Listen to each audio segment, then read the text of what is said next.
This is an introductory video for the economics courses that I teach, the online sections in particular. Please pay close attention to what I say in this video. It's very important in order for you to be successful in this course. And this video covers class policies and tips. All of the policies, by the way, are on the syllabus, and I'm going to encourage you heavily to read that syllabus here in a second. But I also want to go over some tips. A lot of people haven't taken an online course before, and many people have not taken a course from me. And I teach my courses in a particular way. I have certain expectations of students that a lot of students simply aren't aware of, and you need to know what my expectations from you will be in order for you to be successful in this course. I am Dr. Jeffrey Edwards, and I am a full professor of economics in the Department of Economics at A&T. So here are some quick tips. Read the syllabus line by line. I can't emphasize that enough. Every single policy, every single thing you could ever want to know about the grading structure, the grading scales, the assignment drop policies, everything is on the syllabus. You know, ultimately I'm going to get someone who sends me an email asking me a question when the answer is right on the syllabus. And please don't be offended if I just respond to your email by saying read the syllabus, because you know, my online syllabus, my syllabus for online courses is extremely detailed. And again, everything you need to know is on that syllabus. So please read it line by line. Shouldn't take you more than 10 or 15 minutes. It's not going to kill you. Read the syllabus. Buy course materials immediately if you haven't already done so. I can't emphasize this enough.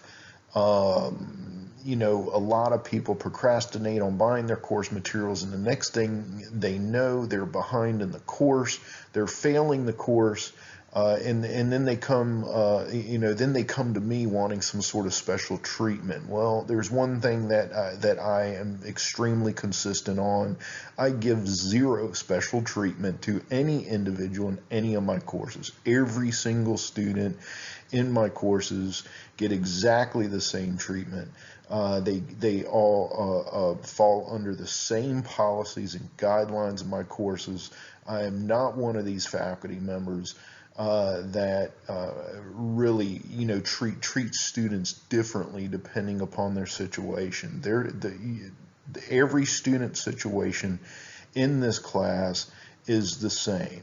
You're taking introductory economics, and you're learning from the same books, you're using the same softwares. Every student is in the same situation in this course, and every student will get treated exactly the same. No special cases at all.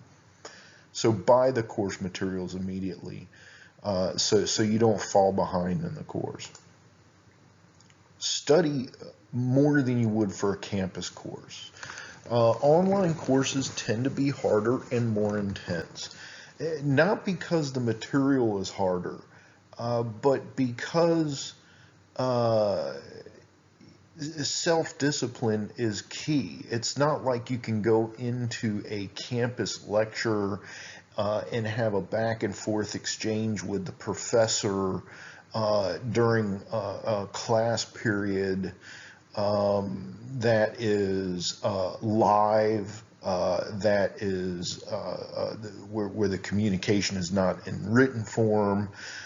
You just can't do that with an online course. It's different, and so because of that extra burden placed on the student to have the time management capability of making sure they stay on top of their materials, the self-discipline needed to take on topics on their own and learn them on their own, is an added layer of difficulty that the student is simply required to deal with when they're taking an online course.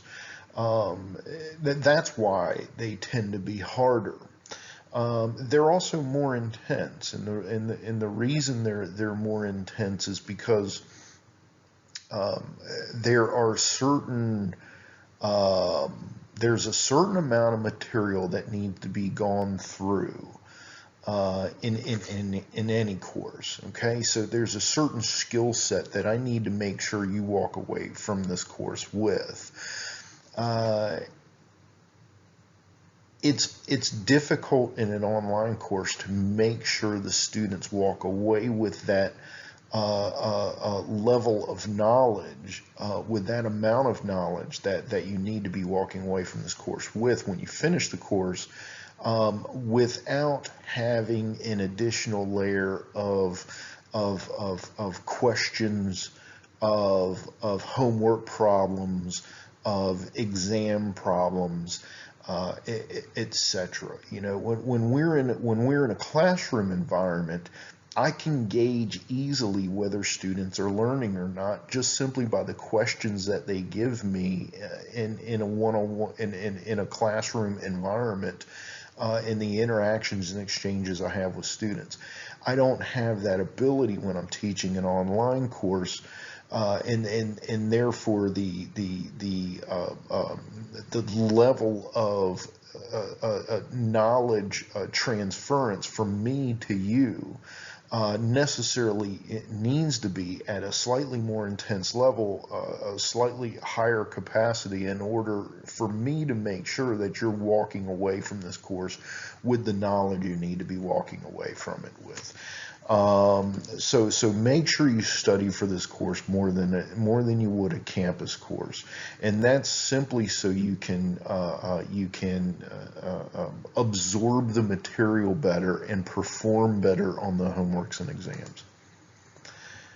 As I've mentioned, self-discipline is key in an online course. You need to have the self-discipline to perform whatever assignments and make sure they're turned in by the time they're due. You know, it's when you're taking an online course, many times students who take online courses have other things that they need to do, and so they're studying at night a lot of times after work, or they may work at nights and study when they get home in the morning or something like that. You need to make sure you set aside a certain amount of time every day in order to go over your materials for this online course. Just have the self-discipline to do it. And I know that's tough to, that's easy to say, but it's tougher to do, but it's just the nature of the beast. Online courses are different than in-class courses. In class, you have a set period where you go to class, you take notes, etc. You don't have that with an online course. It's all up to you. So you need to have the self-discipline to be successful in this course. Stay ahead of the game is a good tip. Don't wait until the last minute to turn your assignments in. If you stay ahead of the game and you know, so when an assignment is opened up to you, if you do it right away and you don't wait, if you find issues in that assignment that you have questions about, so you're covering a certain topic and you simply don't understand something within that topic, you can contact me right away and we can work through it right away. But if you wait till the last minute, you know, right before an exam, and you come to me and say, I don't understand this particular thing, it's going to be tough for me to work with you on that matter in a timely manner before the exam needs to be taken. So, you know, stay ahead of the game. Ask questions ahead of the game. Don't wait till the last minute for anything.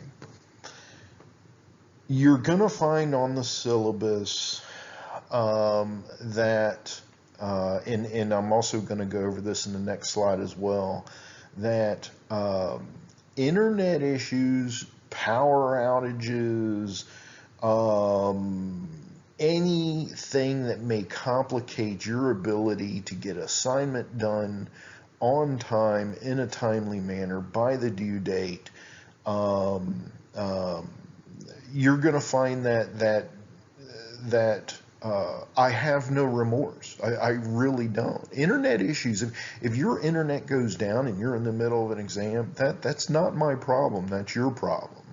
If the power goes out at your house and you're trying to turn in a homework, again, there's nothing I can do about it, and there's nothing I will do about it. You need to have a backup plan in place, such as a local library, a friend's house, parent's house, alternative ways to complete assignments if emergencies do crop up.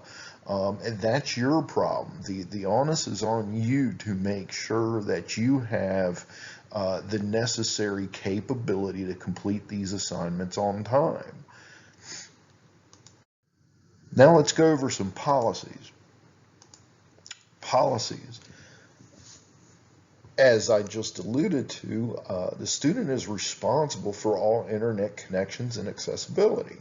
It is not my problem if your computer is not compatible with the software when you're trying to turn in an assignment. Sometimes I get that. And frankly, many times it's as easy as just clearing your cache and everything works fine. But, McGraw-Hill, which is the software we're going to be using, they have an 800 number customer support line that you can call. But it's all on you. Ultimately, I'm going to have someone send me an email that says, well, my computer crashed and I wasn't able to take the exam the other day. And they're going to send me screenshots and everything. Well, there's nothing I'm going to do about it. That's your problem. That is not my problem. This is an online course. You need to make sure that your setup is crystal clean, crystal clear, works perfectly, okay?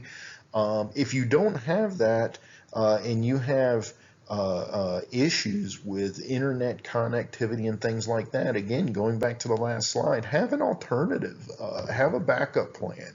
I actually have many students that will take all of their assignments and do all of their assignments and take exams at a place like a public library, because the internet there is more secure. It tends to work better. If there's a power outage in these libraries, many times they have backup generators and things like that where their power will continue to run. So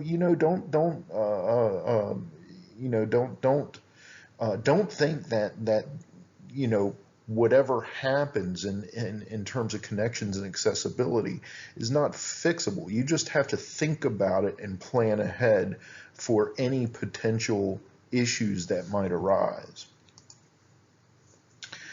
You're responsible for purchasing all the required materials on this course, and the materials for this course that are going to be needed for this course is on the syllabus. And again, make sure you read the syllabus.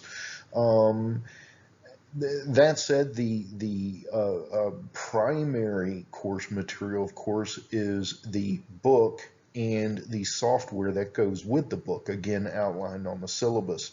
There's also a link on the syllabus that if you haven't purchased your book and software yet, you can follow that link and it will tell you how to purchase it directly from the publisher. But that said, I'm gonna have students at some point along the line that gonna email me, halfway through the semester and say, Dr. Edwards, I haven't been able to afford to buy the book yet. Is there anything I can do? Well, no, there isn't. You need to drop the course, or, you're going to fail it and you have to take it again. You're responsible for getting all the required materials necessary for this course. The student is responsible for a successful registration of all these materials as well. Again, the primary materials being the book and the software for the book. The link on the syllabus that I just mentioned in the previous bullet point, I'm going to mention it again. That link, again, if you copy and paste that link into a URL, into your address line in a web browser, it's a YouTube video, and that YouTube video will tell you how to buy the book. It'll also walk you through how to register your product, how to start up an account with the software if you don't already have one, and even if you have one, it'll tell you exactly what you need to do in order to connect this class to that account.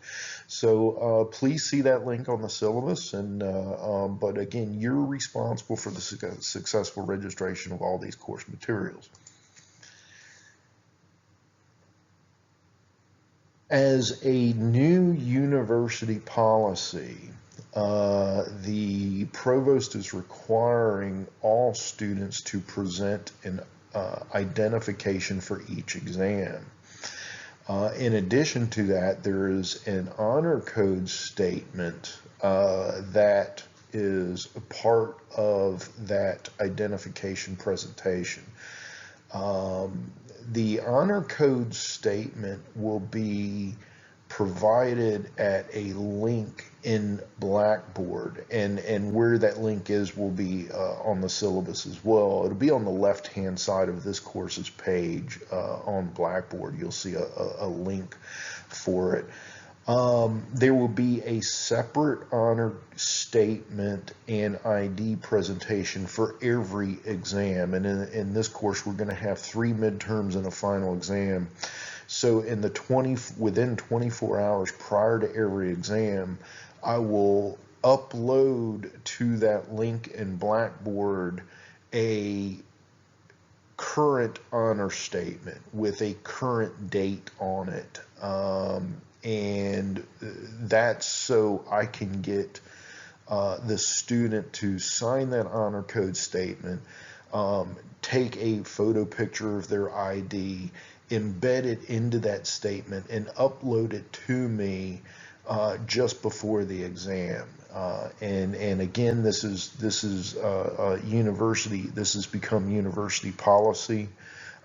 Different faculty do it different ways. I do it this way, and so when you get your if you're looking at this video, you've already got your Blackboard account set up for this class. Go right into that link, and I'll have a sample copy of the honor statement in there. Just make sure that you can follow that statement, and you can and you understand how to take a picture of your ID, embed it into the honor statement, sign the honor statement, and upload it in the correct fashion. Before we get started in class. You don't want to be just before taking the exam and try to upload this statement or not know how to fill it out or whatever. You don't want to get in that position. So look at it now, but again, the student is completely responsible for this procedure.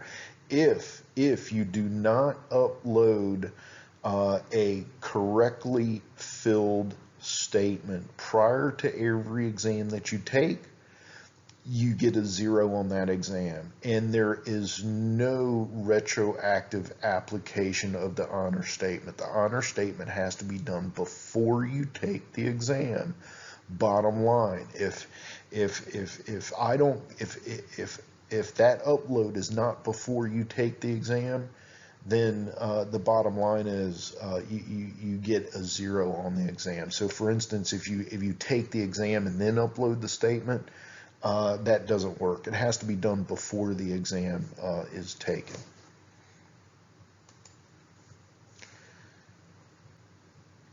You're responsible for completing all material by the due date and time, no exceptions. Now, I do have an assignment drop policy uh, to help address any personal or professional situations a student might have. But that's a very limited policy. It's on the syllabus. Make sure you read it thoroughly. If you don't understand something in it, shoot me an email and I'll be more than happy to clarify it for you. But the bottom line is, if you don't turn your material in on time, uh, you know, that's your problem. Death in the family, had to go out of town, had to take, the kids to the doctor.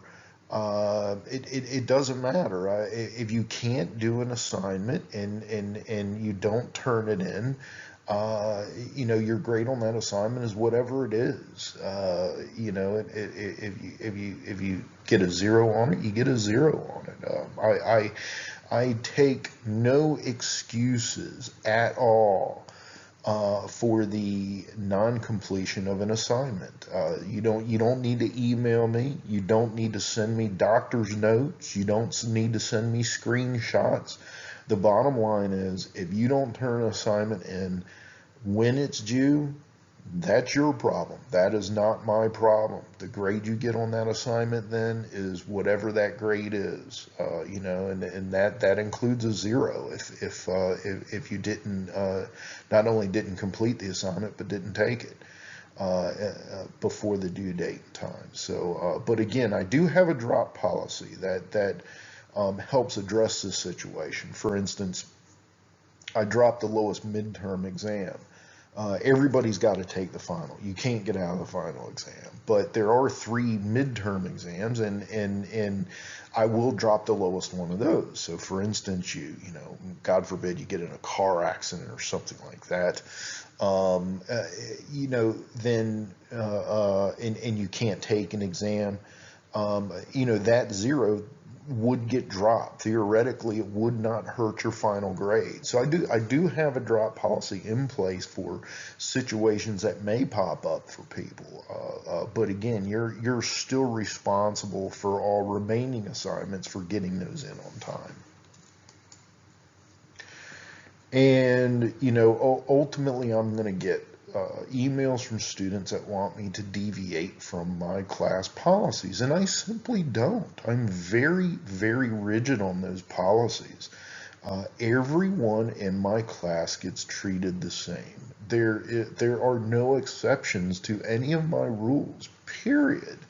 If you don't like any of my rules, or you don't like some of them, you've got one of two choices. Either deal with them anyway, or drop the course and take it from someone else. These are my policies, and I stick to them. So please don't email me and expect me to alter in your special case, whatever that special case is, to alter any of my class policies for you, because I'm just simply not going to do it.